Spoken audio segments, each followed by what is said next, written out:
github.com, and I'm already logged into GitHub.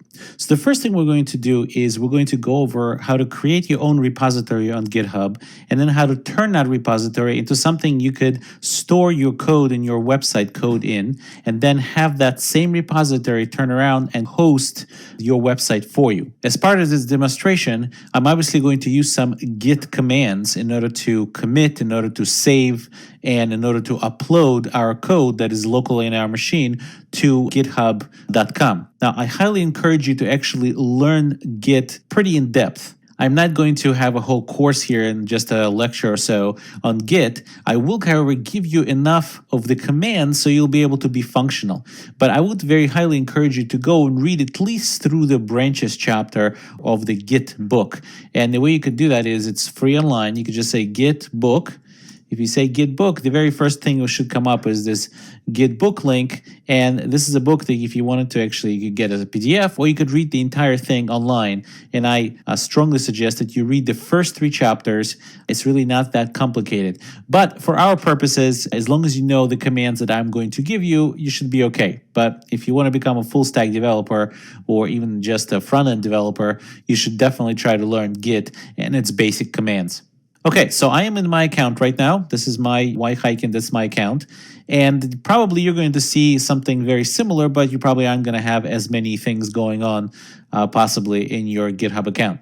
So the first thing you want to do is create a GitHub repository. This is how you're going to basically submit your assignments as well. So you could go to your picture, your icon, whatever it is, and there's a little icon next to it, to the left of it, and it's a plus. And if you click on it, click on the down arrow, you could say new repository. And I'm going to go ahead and create a new repository. We'll call it Coursera test. And this is like I already tried that before, so it already knows that I've tried that. So Coursera test, and I'll give you a green check mark saying, yes, it's available. And I'll just say that this is a Coursera test repository. And it's going to be public. If you want to make it private, you have to pay.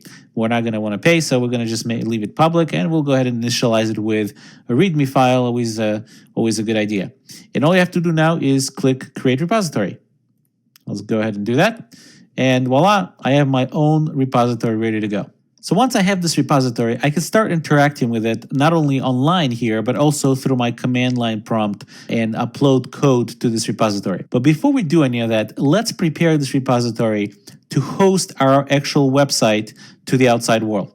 In order to do that, we have to do a couple of special things. Number one is we have to go to settings. We'll go ahead and go right here on the top right. We'll click on settings. And if we scroll down, you'll see here GitHub Pages, automatic page generator. Basically, it says create a beautiful website or site for your project with our automatic GitHub Pages generator.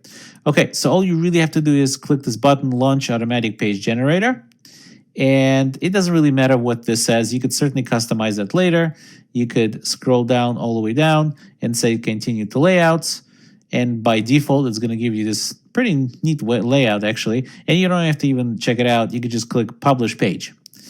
So the layout is not really what we're after. So once we're done with that, you'll see here that your project has been created at HTTP, and you'll see your username, your GitHub username, and then the URL is github.io/Coursera test. That's where your page is located. So if I go right now and copy this link right here, and we'll go to a new tab, you're really going to see the entire website that we just saw right here, right? And that's all pre-filled for you already.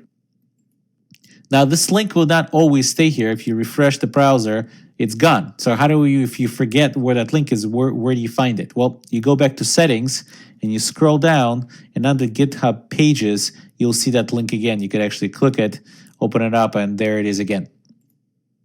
Now, when you created the GitHub Pages, let's go back to our repository. We'll click on this Coursera test. So now when you created that link, what you actually did is you created a separate branch.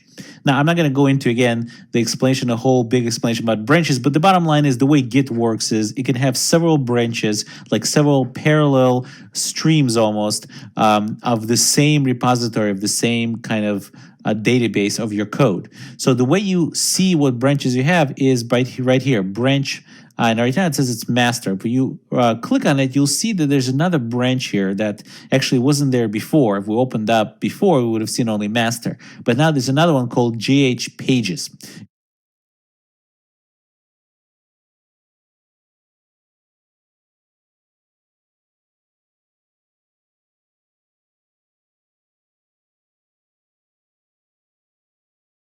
If you click on that, GH pages, you'll see all this stuff here you really didn't put in here before.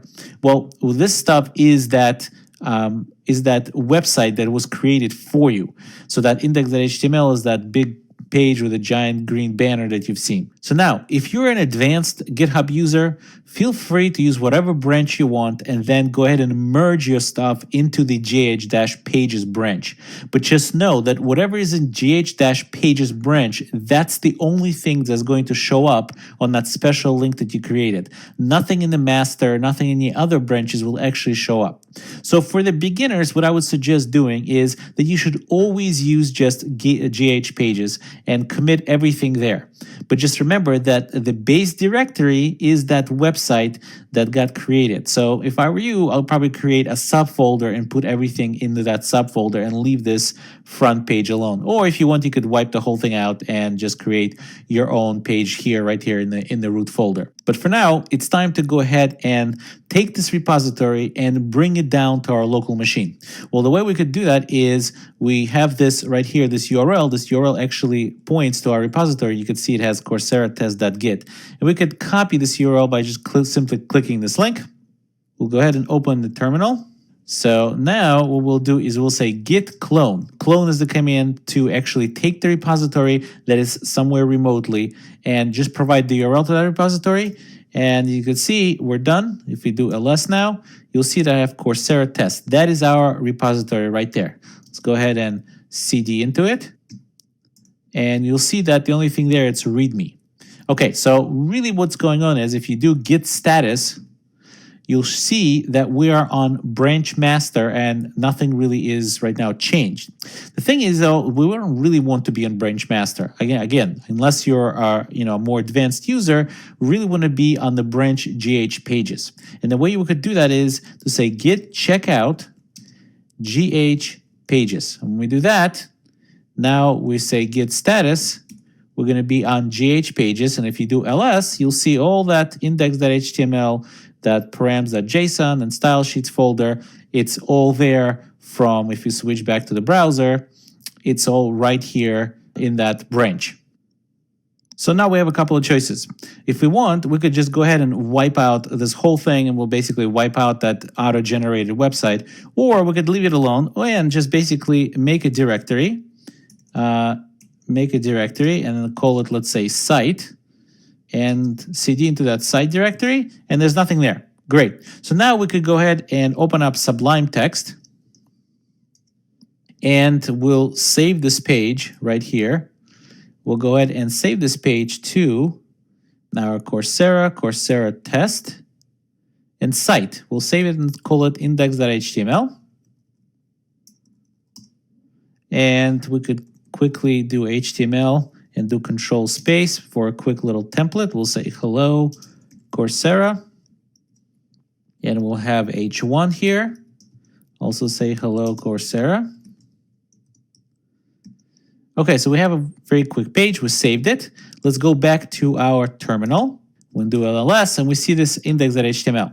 So now to check what's going on in our local Git, we'll say git status again, and we'll see that actually /, and that's because we're inside the site directory. We say that // is not actually committed at all. Well, we could go one directory up, and then we'll do git status, and that'll tell you that the site directory is not even committed, and it's not even marked to be committed. So the way Git works, in order to be committed into kind of your code database, which actually resides locally in your machine, it is not the remote one, not the GitHub, but the local on your machine, is you first have to mark something for committing. The way you mark something for committing is you say git add, and then you say what it is you want to commit, or that is you want to mark for committing. At this point, I'll just say dot, and we'll just include everything in my local folder. And that's done. I'll say git status again, and you'll see now what's marked for to be committed is that new file site/index.html. And once again, we haven't committed anything yet. We just marked it to be committed. Well, in order to actually commit it, we'll say git commit. We'll say -m, which is required for message, and we'll give it a message. A message say my first page. And we'll press enter, and we're done. And the only thing we need to do now is actually put this into our remote, meaning into our GitHub, into our remote repository. Right now, everything is sitting in the local repository. And if we say git status again, you'll see that everything is great, except it will tell you that your branch, meaning this origin.gh pages, don't worry about this origin thing, just ignore it for now, but gh pages is ahead by one commit, meaning our local version of our repository with all of our code is actually ahead of the one that is remote, which is our GitHub repository. So the way we actually do it, it actually tells you right here, is just issue a git push, meaning we'll take our repository, take our database of our code, and we'll push it to the remote database, which is residing at github.com. So we'll go ahead and say git push. And at this point, after we enter, your machine might ask you for username and password for GitHub. My machine has it already entered automatically, and you could look up on the web how to do that so it doesn't ask you again. But we'll say git push, and it should give you something like this. We'll tell you something about the fact that it wrote into this repository, and you'll see GH pages, our local GH pages on our local machine has been transferred to the remote one, GH pages. Okay, so now if we switch to our browser and we'll refresh this page, you'll see that this site folder showed up here. If we click inside of it, you'll see the index.html. Well, let's see if it actually works. We'll go to settings again, because I don't remember this URL anymore. And we'll click on this URL, open up in a separate tab. And what we see here is that page made by GitHub for you. But remember that right underneath that folder is that folder called site. And if we say site slash, here's our page. Hello, Coursera. That's the page that we made. And the reason I don't actually have to specify index.html page itself is because most servers, when you say slash, they will default to index.html. So I don't have to explicitly say it. And clearly GitHub server is one of those servers. And the truth is, most servers out there actually do this. And if we created any more subfolders here, we could certainly specify them. And if you wanted to, for example, do assignments for different modules, and you could say module 1 assignment / something and so on. And this is the way for you to be able to submit your assignments to us to be graded. And then you could continue making your changes. So we'll go ahead and open up Sublime. We could make another change. Hello, Coursera. It's a great course. We'll save it again. We'll go back to our command line. We'll say git status. And you'll see that now we have a modified page. Well, again, we haven't really marked it to be committed yet. If we're done editing it, we could go ahead and say git add. And we could say it explicitly if we want to. Or we could just say dot. It doesn't matter. And we edit it. And we'll say git status again. And you'll see now it is again marked to be committed to the repository, to our local repository. Well, we'll say again git commit -m for message, and we'll say small addition to our page content. And we'll say enter. And now we've committed a change that we just made, committed that change into our local Git repository. But our remote repository doesn't know anything about this. So in fact, if we switch the browser and we'll refresh, it's still the same. Well, the reason it's still the same is because nothing really has been uploaded to GitHub yet. And if we do git status, it will tell us again that our local branch, the GH pages, is ahead of the remote one by one commit because we committed something already. And we can have more than one commit here. We can have more than one commit, and then at some point, we'll go ahead and upload it or publish our changes to our repository. So we'll say git push to publish our changes. And we're done. So if we switch to the browser and refresh, it might take a little bit, but eventually this will happen. So something probably got cached. Here we go. It just takes a little bit for it to propagate from its repository to its website. So it took a few seconds, but it's here.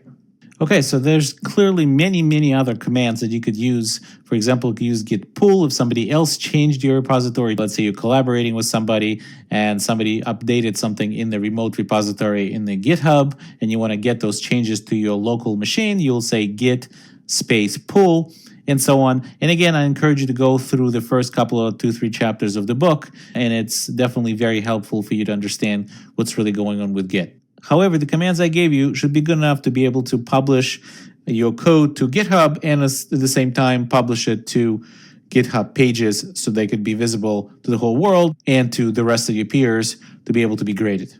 So the next thing I would like to show you is how to use browser sync. Let's go ahead and clear our page. And we are still here inside the GitHub repository or our local folder. We'll go ahead and go inside site. And here's our index.html. So browser sync is a command you could call from the command line. And here I am, just pulled it out from my history. And basically you say browser-sync and you say start. And you want to start the browser sync, and you want to start it in server mode, so it will become like a local HTTP server for you. And you could say -- directory. All that will do is it will actually give you a directory listing of the folder you're sitting in right now, which is, in this case, is the folder called site. And then you say -- files, meaning which files should browser sync watch for. And if any of those files change, the browser sync will go ahead and reload those things in the browser. So you don't have to keep clicking reload over and over and over again. So in this case, we said star, I want to reload everything. No matter what changes, I want those changes reloaded right away. So I'll go ahead and start it. And once I start that, it will go ahead and open up a browser window for me. And in this case, you see it's localhost port 3000. And since we did -- directory, it's showing me the directory listing of that folder, which is right now is the site folder. So I could click on index right here, and I could see that it connected to browser sync. And here's this, it's a great course. So now what would be really neat is if I could now pull this aside for a second and open up my Sublime text and just show you what happens when you actually edit this. So now I could go ahead and say, you know what, let me remove this. And I'll remove it. And the second I save it, take a look at what happens when I save the file. When I save the file, all of a sudden this gets updated as well. So this is extremely convenient. So that means whenever what is going on here, the cascading style sheets, new content, whatever, it always becomes immediately available right there in the page. So you don't have to keep coming over here and clicking refresh. That is a huge time saver when you're developing and trying to see immediately what's going on the page without having to go and clicking refresh. So that's browser sync. It actually has a million other options, and I encourage you to go on their website, Google for browser sync, and you'll see all the options that it has. It's a great development helper tool. So hopefully you will